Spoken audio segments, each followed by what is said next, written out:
如果是说我们最亲最爱的人要死亡的话，或者甚至我们自己死亡的时候，我们能不怕吗？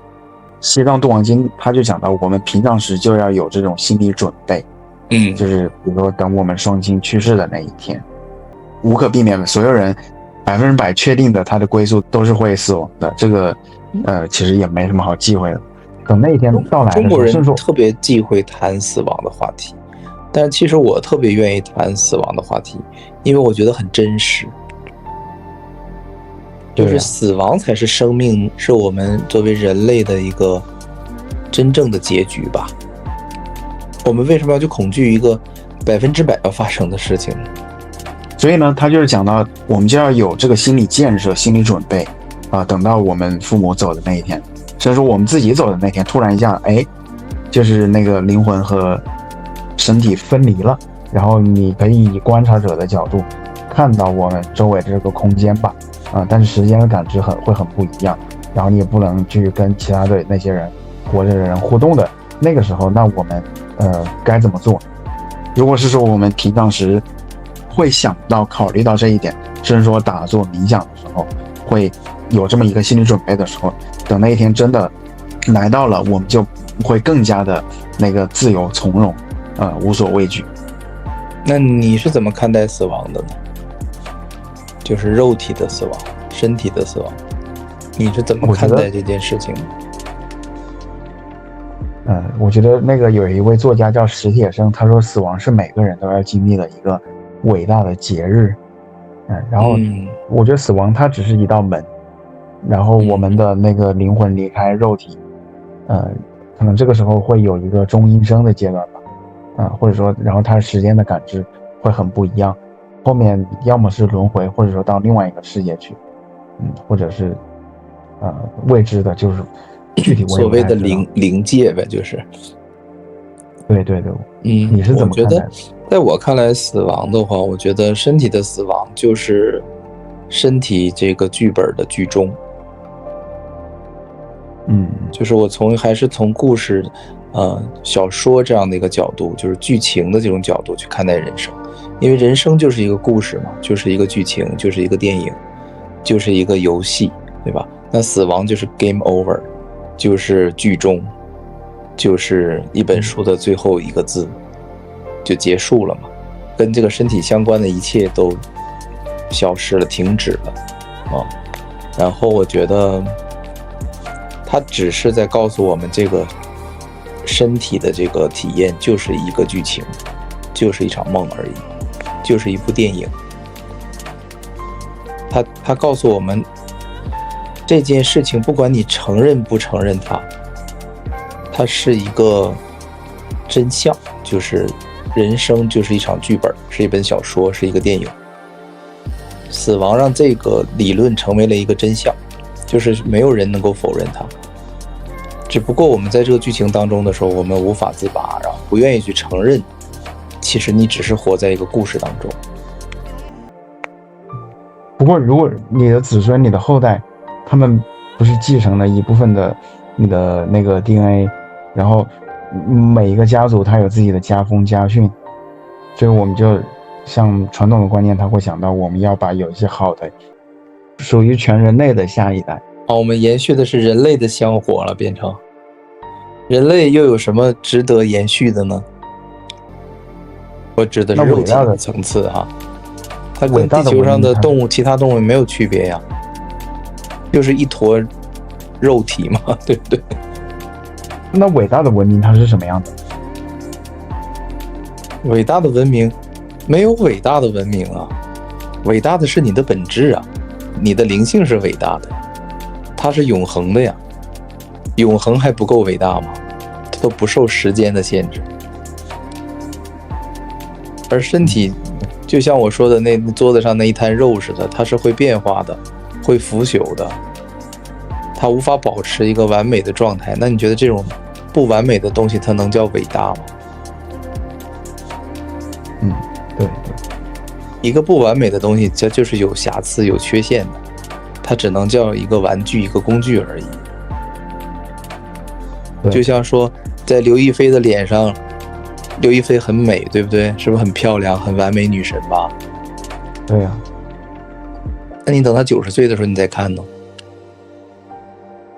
胶原蛋白都没了，脸上布满皱纹，甚至说他能不能活到90岁？就假设他活到90岁、100岁了，那你觉得他满脸的老年斑，然后你觉得他还美吗？还是女神吗？我觉得，如果是说你就那个外表的定义，那肯定不是女神了。但是，对呀，就是我们讨论的就是外在层次啊，就是肉体层次。所以说，肉体层次的这些美好都是很虚幻的，就很短暂。对对对，非常短暂的一种美好。对，当然你也可以执着于这种短暂的东西，然后甚至想长生不老，这个也没有人拦着，因为人一直都是如此的，然后乐此不疲。人类不愿意面对真相，就是比如说我有一坨肉，我要通过冷冻降低温度、真空包装，我可以不断的去延续它保持比较好的状态的时间，对不对？对对对吧？这所以说人类的终极梦想就是长生不老嘛。你去看有一些香港明星嘛，到了50、60岁了，或者说就是50多岁了吧，他去通过植发、拉皮、打玻尿酸，然后搞得他皮肤还是很嫩，看着好像还是很年轻，但是你再去仔细看的话，你不会觉得他笑的那个面部肌肉都很僵硬，都笑得很假，你不觉得那？对，就是说那很奇怪吗？你再用尽一切手段，你也不可能逆转时间、逆转年龄，只能说就是说，哎，弥补吧，就是相对来说。就像说一辆车你开了50年了，你就再缝补，你顶多就是把所有的地方都换掉了嘛，那它就已经不是原来那个东西了，都已经就没有这个世界，就是佛说这个世界是没有一个东西是永恒的，因为它成住坏空嘛，它是一个规律，规律就是无法改变的东西啊，规律就是一种绝对性的存在嘛。那你怎么看待就是硅谷的有一些那些科技富豪啊，他想通过一些科技的手段实现那个延缓衰老，实现那个活到120岁甚至永生的那种现象，变成数字生命呗，就是那就尽管去试嘛。那他如果说他能做到的话，那他就厉害了，然后做到了，那你觉得他真的永生了吗？他只不过是把你的有限生命从100年延续到100万年、1000万年、1亿年，然后呢，地球以后都爆炸了，都被太阳给吞并了，那怎么办？把这个数字生命再延续到下一个太阳系去。关键是这个游戏就这么好玩吗？值得我们玩几十亿年吗？对，就是你知道灵魂为什么最终一定会提升，然后甚至说是回归本源吗？因为灵魂它也是会玩够的，就他玩这个物质游戏，它也是有极限的。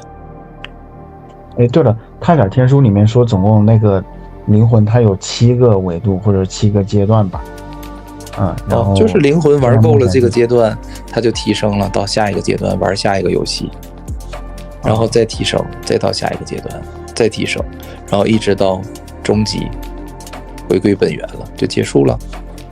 他最后发现还是本源最好玩，最幸福。那他那7个阶段分别大概是哪7个阶段？我记得好像说，第一个就是那种混沌的本源状态，或者说爱的状态，它第一个阶段也是最后一个阶段，然后再就是第2密度好像是好像再就是石头吧，先是像石头那种非生命的物质，然后再就是变成像动物植物那样子，然后再就变成人。就你第一个密度的话，只是说物质的一个初步的显现，初步的显现就是说它比较接近于，因为7和1，我们在音乐当中知道它俩离得比较近嘛，对不对？西到哆嘛，它俩就是差半个音，非常接近。所以说我们从本源这个分裂出来之后，达到的第一个阶段就是还是比较所谓混沌的。混沌就是什么？像一锅粥似的搅在一起，分不出来什么你我他，对吧？就是一个能量的一个状态。大家不是大家，就没有大家的概念。能量就是说它是一个一体一团的概念，对吧？就类似于说宇宙的起点，它就是一个第一密度的状态啊，所有的东西都在一起，是无法分开的一个状态，都粘在一起的感觉啊，甚至都不是粘在一起，它是能量重叠在一起。就像说我们玩网络游戏，我们可以互相交叠在一起，一个人的位置可以占1亿个人，这个能感觉到吧？就能量它对，它是可以交叠在一起，所以它是一个点嘛。宇宙这个爆炸论其实有一定道理啊，宇宙起源于一个能量无限大的、热量无限大的一个点，然后这是第一密度的状态啊，我想象的啊，就是一个能量的状态。然后第二密度就是进一步冷却，开始分裂分离嘛，然后就出现了这些什么物质啊、元素啊、原子啊这些生命的这个材料，可以这么理解。初步的显现，然后显现了之后，他们就开始结合了嘛？就是它分裂之后，它还要结合，合久必分，分久必合，就是这样。它又合在一起，然后显现成了元素嘛，然后就有什么铜、铁、金，氧，对吧？氢、氦、锂、铍、硼这些元素就是聚合而成，原子聚合而成啊，这就是一个第二密度的一个状态，对吧？有了物质了，物质实际本质我们也知道，就是能量的一种聚合。然后第三密度呢，就是说，我们这个当然第二密度除了一些元素之外，可能还包含一些基本的一些，比如说简单的植物啊，一些动物啊，这种的哈，还没有太多的灵性的参与在其中的，然后第三密度就是灵性的一个高度的一个显现嘛，就是人类自我意识。对，自我意识就是具有很强烈的自我意识的这个人类出现了，就是这个时候他的灵性就是比较高了，他这个爱的这种感受比较强了，他就有了你我他然后就互动的就更加的精彩了，对吧？看人类可以拍电影，可以搞综艺、战争，对吧？就丰富多彩的，因为这个灵性更高嘛，能认知的层次更高了。然后第四密度的时候呢，就是灵性它往上发展嘛，就发现就各自讲分裂的个体也没什么意思，就都想说我们怎么样能走到下一步呢？我们就是服务自我，服务他人，就是我们爱的这个，随着我们爱的增加，我们就要有更多的表达方式。我给你打个比方，就是我怎么理解呢？类似于就是说你一开始只有1块钱，那么你就要解决最基本的温饱问题。当你有了1000万、100万之后呢，你就会想着我怎么去花这些钱，花得更精彩一些，就类似于这种感觉。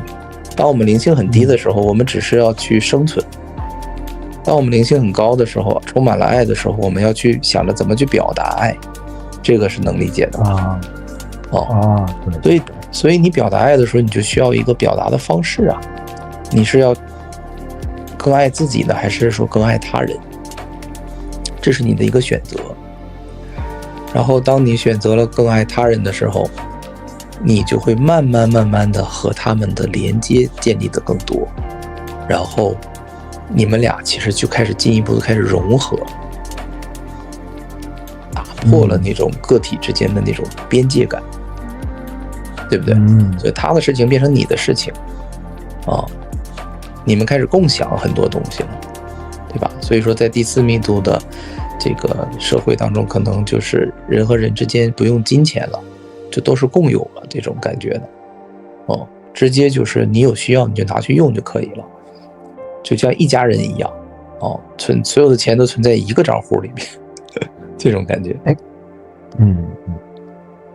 可是之前的那个共产主义，他理想状态，对，他理想就是这样子的状态。对，可是就是通过之前苏联他们实践嘛，最后导致就是很多人他都想不劳而获，就是类似于这种感觉吧。然后随着这种爱的等级再提升，然后到了第5密度的时候可能就是已经是有点那种集体意识的那种感觉了，开始就是人们之间的爱就更加的强烈更不分你我，然后彼此的那种关心关怀，真的是那种世界一家的感觉，就是爱邻如己的感觉嘛，就耶稣的那个劲儿就开始显现了。就是你看到这个任何一个人，你都想拥抱他，都想亲他，都觉得他跟你就是一家人，兄弟姐妹一样的感觉。这个也不难理解，对不对？那个时候还是人吗？还有这个肉体吗？还是说换了一个？那个第5密度可能就是其实从第4密度开始就不是单纯的肉体了，就是一种类似于那种能量体啊，就是那种感觉了啊。就咱也不知道具体是怎么回事，反正它是一个就是很轻盈的一种身体啊，没有这么沉重，这么痛苦了。然后疾病这么多呀，寿命这么短呐，然后能力这么弱呀，就是这些方面得到提升，对，就是更自由了。然后到第6密度就是集体意识了，因为那个在那个拉的那个通讯上，就是1的法则那个书里他就讲到说他们就是来自第6密度的一个集体意识。那么人和人之间的边界已经很模糊的时候，人就变成了一个整体了，就是大家的变成一个团体的感觉了。大家都用一种声音去说话了，就是一种思维了。然后第7密度就是不可描述了。太上铁叔说，可能第7密度最后回归了第1密度。对，他那个意思就是对高一个8度的第1密度。我这个字它在甲骨文里面本身就是一种兵器，一种武器，然后拿那个武器来代指第一人称，所以你看有武器的话，那不就是有敌人吗？然后或者说有很好的一个观点，我觉得。对，然后如果是说回到刚刚那个故事，就是说，比如说遇到了有一个很粗鲁的老板，或者说遇到了周围有个人吧，我以为他是朋友，但是后来相处的时候，他经常就是破防。如果是我的话，我当面肯定我会安抚，你让我去倒，我给你倒。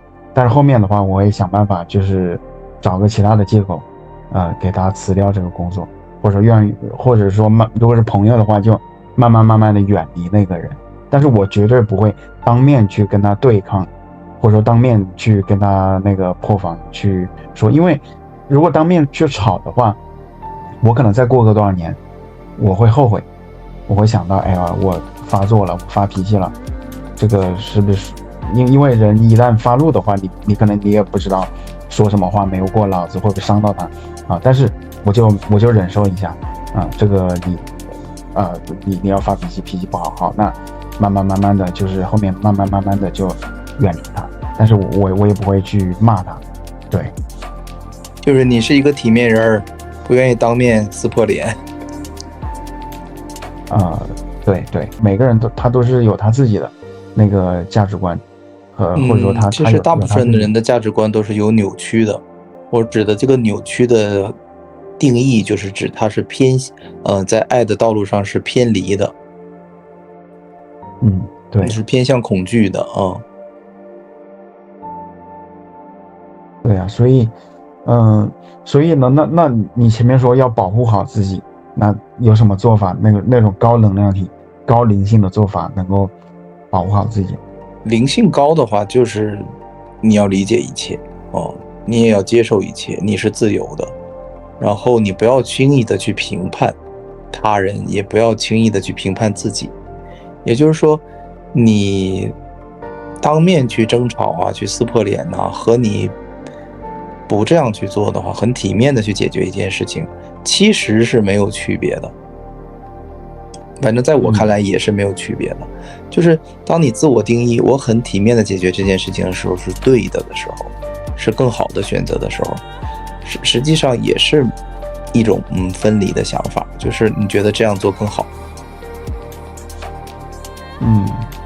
其实我想表达的意思是什么呢？就是不是说你怎么样做是更好的，而是你怎么样做都是被允许的，都是你自由的选择对，都是自由的因为你没有人可以束缚你，可以要求你应该怎么做，你就必须得把事情做得很恰当、很完美，没有人有这样的要求。对呀，有资格有这样去要求你啊？对，大家会这样去要求啊。我谁谁谁啊，我作为过来人，我跟你讲，你应该怎么圆滑点，你应该怎么样啊，暂时的忍一忍或怎么样。实际上你要学灵性，你就会发现你是自由的，你是无惧的。当你真正没有恐惧的时候，你不会做什么坏事。对，也就是说，你比如说这杯咖啡，你可能会去给它倒，内心毫无波澜。那你让我倒杯咖啡，那我就帮你倒一杯，对吧？至于你是什么样的态度，我不是很在意。对对，因为你不会从其他人身上去定义你自己。就是有的时候我们做一个选择是不需要有太多的原因和理由的，仅仅就是那我想这样去做，我就这样去做呗。你有这个需求，我就满足你嘛。我有这个想法，我有这个欲望，那我就去做了。就像我生活当中很多有一些朋友啊找我做一些东西啊，弄个音乐什么的，我完全可以拒绝他。我也不是那种就是很幼稚很小孩那个阶段啊，我不好意思拒绝别人。不是的，我拒绝别人的时候，我没有不好意思，我有的时候说话挺难听的，但是我就是觉得这个在我的接受范围内，我可以去帮助他做给他。我有时间的话就给他，我没时间我就先不帮他弄，我就告诉他晚一点给他。就是我认为这也体现了我的价值。那至少我会做这件事情，我是有价值的，我也得到了一个正向的反馈。有没有什么金钱呢？有没有什么其他的？那个倒也不是很重要的哦。就是我也是体现了我的一个存在感吧，就是这样的。当我觉得这件事没有意义的时候，我没有什么快乐呀，没有存在感啊，没有价值感的时候，然后它又影响到我的时候，那我会毫不客气的拒绝它。那就像你说的，如果他再骚扰我，我就拉黑他。对对。而我做完这一切之后，我可能大脑病毒也会告诉我，哎呀，你这样多不近人情啊，多伤人自尊啊，多怎么样。那我就会有一个声音也会告诉我，做你想做的就可以了，就让一切发生，就是这样。你也不需要是完美的，因为那个上师也说了，他说你要接受自己学的不够好，这才是真正的灵性的这种倡导的自由。就是你不要找一切理由去谴责你自己，这个都是没有好处的，对你，对，灵性没有好处。对，就是比如说一个人犯了滔天的大罪，他被关进监狱了，那又怎么样呢？那又怎么样呢？我们就一定要去侮辱他吗？去谴责他吗？没有用啊，没有意义啊，改变不了已经发生的事情啊。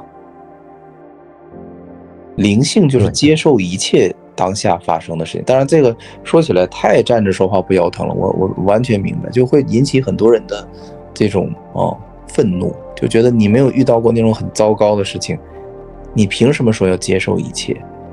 我完全能理解，未经他人苦，莫劝他人善，是这样的一个道理。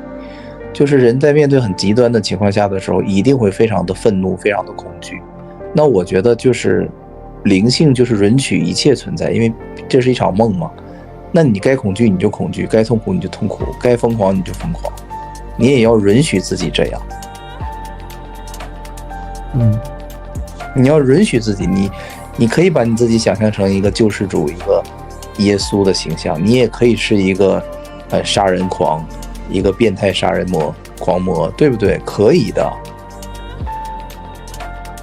还是那句话，只要你不是在恐惧的状态下，你大概率不会做一些很坏的事情。对，你看，就是前面说的，如果就是有人他会觉得啊，我不能成为老好人，我那样子的话，人善被人欺，马善被人欺。如果我一次又一次忍他会不断的得寸进尺。但是有的时候他那个所谓的得寸进尺是他以恐惧的心态想象出来的，实际上可能就是我为他服务了1-2次，那又怎么样呢？就是其实不是如果等说事情来的话，一个人的包容度，或者说去衡量具体的事情，就是你要有一种心态，就是你是自由的，不管这件事情事实是怎么样，你都是自由的。就即使别人是对你态度很差，或者对你态度很好，你做出了一些相应的反应，这个都是不重要的。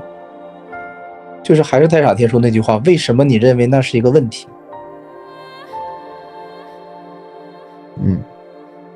就当你认为它是个问题的时候，就是你的心灵没有去接受它。就别人现在对你态度不好，或者对你好，别人欺骗了你或者没有欺骗你，你就觉得这是一个问题。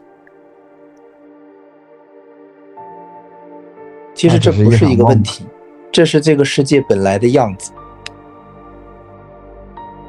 我给你打个比方吧，就比如说你把一块肉放到了一个这个空气当中，潮湿的环境当中，然后3天之后它长毛了，4天之后它腐烂了，然后这个时候你来了之后，这个肉腐烂了，产生了臭味，然后也不能吃了，这些都相对来说不是一件好事，对吧？这个是一个事实，是不是？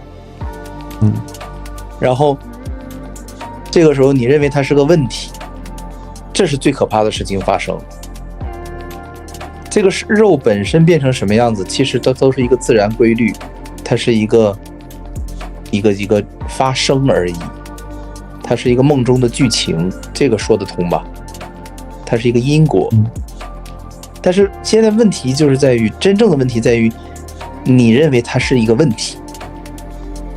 为什么这个肉长毛了？为什么它腐烂了？为什么它发霉了？我好痛苦啊！为什么？然后你就开始烦恼，为什么它不能不腐烂？为什么它不能不长毛？为什么它不能永恒的不变，随时保持最佳状态？为什么？你认为这是个问题？所以说回到刚才咱们的话题，什么人性的不美好啊，人性的这种趋利避害啊，势利啊，虚荣啊，善变啊，剥削啊，歧视啊，你为什么认为它是个问题？人就是这样的。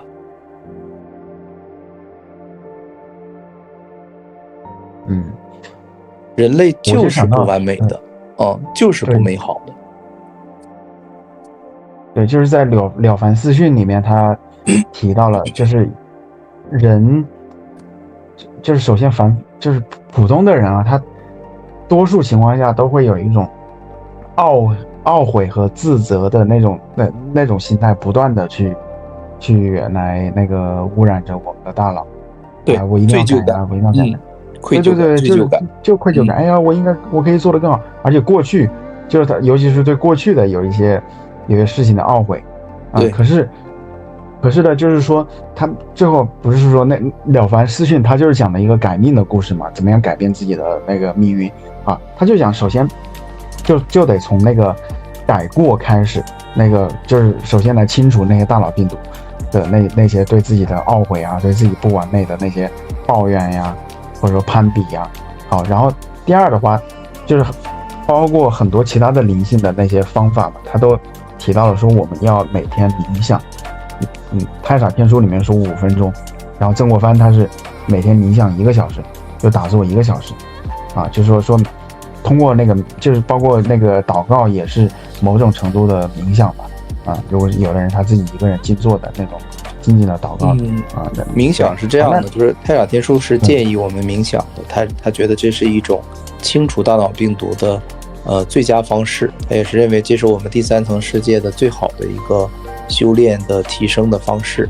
然后你会发现网上有很多冥想的人，喜欢打坐的人，然后他会出来说冥想打坐有多么厉害，然后我的禅定有多么强我功夫有多深，然后他们就会去鄙视那些不冥想的人，然后他们会说你们这些不冥想的人根本就不是实修，你们就是在那儿玩理论，然后自我满足，自我就是麻痹实际只有冥想打坐才是真正的修行就我们这种打坐的人跟你们这种不打坐的人根本就没有办法沟通，就是这种感觉。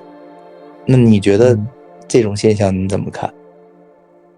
这不又是陷入了分离和比较当中吗？不又是有了分别性，最后对呀，就是上了二元对立。那你说他打坐了那么久，他冥想了那么久，为什么他这一点他是理解不了的呢？他看不透呢？就是说冥想这件事情真的让一个人提升了吗？或者说我们不冥想真的就不能提升吗？其实这些问题都是非常无聊的，都是跟我刚才那个比喻是类似的。就是为什么你认为那是一个问题？冥想它是一种锻炼方式，那么锻炼方式它是一种相当于咱说就是一种法门吧，相当于，但法门是非常多种的，对吧？成千上万种的，你不能说一种法门比另一种法门更厉害，或者说更必要，对不对？所以说，你不管你吃什么，你吃饱了就好嘛，你不要去强调我吃的比你吃的那个高级，这不典型的小我的思维吗？对，什么比什么更好？对呀，所以说，你想冥想你就冥想嘛，你觉得冥想之后你感受更好，那就太棒了，对不对？那就多冥想嘛。那如果你觉得你冥想不了，你静不下来，那你就不冥想嘛。也不是说你不冥想不打坐，你就最后就无法成佛呀，或者怎么样？耶稣可从来没这么说过，对吧？就耶稣反复的强调，就是你要去用正确的思维他其实这一点跟佛教是一样的，就是用正见来取代你错误的知见。就是如果说我要去创立一个法门的话，我出本书的话，那我可能就叫做清除恐惧，减少恐惧。这个我觉得就是更直接一些，因为我们在恐惧当中被控制的太久了。然后你说我内心里没有恐惧吗？我跟你说，我内心里充满了恐惧，它无时无刻的在影响着我，然后它不停的会涌现，一会儿就冒出来，一会儿就冒出来。我真的是充满了恐惧，但是我并没有被恐惧打败，或者说它没有主导我。有哪些东西让你比较恐惧？所有的东西都让我恐惧啊，就一切人类有的那些恐惧我都有啊。我也会担心生活的事情、身体、工作就是所有的吧，一系列的东西，正常人有的那些烦恼、恐惧我都有啊。就最简单，你最在意的人，你会不会恐惧他的死亡？我觉得只要是个正常人都会有一点，对不对呀？这个上师也说过，说如果说至亲你最爱的人离去的时候，你当然要正常去悲伤了，你千万不要说我灵性大师我不悲伤，那这太虚伪了，对吧？你毕竟在这个梦中角色当中，你肯定要有一些正常的反应，上师也让你做一个正常人。但是我们就是说，你最后灵性这个东西一定会取代你很多原有的思想，你最后才会成就。上师的意思是说，你要一点一点、一步一步来，不要说我没有达到耶稣的境界，我直接我就装成我已经达到耶稣的境界，你只是朝着他那个境界一小步一小步的往前走而已。就比如说我昨天我一天我有1000个恐惧的思想、思维想法，那我今天可不可以减少1个，变成999个？对，我通过1年的练习，太傻天书的练习，正念的练习，我减少了300个恐惧的想法，那这不就是一个很好的进步吗？对对对，我们不要着急，就慢慢的去减少。包括你看咱们做这个节目也是，其实也是在修炼自己，一点一点的去减少自己的恐惧。我们所有的顾虑，所有的那些不美好的东西，我们再一点一点的去掉它，你才能更接近于真实的你自己。就是说去掉恐惧这件事儿，你觉得它是好事还是坏事？肯定是好事的。它能为你带来什么？为什么是一件好事？能够带来自由啊，你就限制就比较少了呀。然后，那带来更多自由之后，你会怎么样呢？就会离爱的道路更加接近。你的感受会怎么样？感受更加美好呀。对，我觉得这个就是很真实的利益。就是学习心灵、学佛，它带来的真实利益就是你的感受、你的心情、你的快乐，最终极的就是你的幸福。这到时间了。好，非常感谢啊！剩下的章节呢，我们会在下周更新，请订阅支持一下吧，让我们幸福喜悦吧。因为我们如今正在经历的疯狂，实际上是一种幻象，它逼着越来越多的人觉醒。可是呢，我们也要同情那些没法觉醒的人，因为世间的种种现象啊，造成了我们个体与灵魂的分离。我们会在螺旋上升的水晶上继续我们意识的进化。我们正在获得内心的勇气，将自己交给了灵魂，迈向了完全未知的领域。我是谁？我来到这个世界上究竟要做什么？进化的新阶段已经开始，意识到无限的爱会让我们开启一场前所未有的灵魂旅程。